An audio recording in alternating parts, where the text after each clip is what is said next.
आजचा रंग केशरी. आज केशरी रंगाच्या आपण सगळ्या रेसिपी बनवल्यात. बरेच पदार्थ झाले तरी पण सांगते मी. पहिलं भाजणीचं थालीपीठ केलंय. राजगिरा पीठ, साबुदाणा आणि वरी ह्याचं भाजून आपण पीठ तयार केले, त्याची रेसिपी बनवली.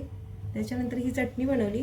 हे चटणीमध्ये खोबरं, शेंगदाणे आणि मीठ, जिरे, साखर आणि थोडीशी मिरची पूड अशी ही कोरडी चटणी केली आहे. त्यानंतर हे आपण आवळ्याचं लोणचं बनवलं आहे. हे ओव्हनमध्ये 1-1 मिनिटाच्या याच्यावर ठेवलं होतं आपण. नंतर गूळ, मीठ आणि आवळे आणि मिरची पूड असं हे लोणचं केलं आहे. ही बटाट्याची भाजी केली. ही साबुदाणा वडे केलेत. हे संत्री आहेत.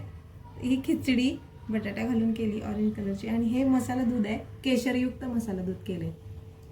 तर हे आपलं आज सगळं केशरी कलरचा आपला पूर्ण नैवेद्य झाला. देवीला आपण अर्पण करूया. तिच्यासाठी एक मंत्र म्हणूया.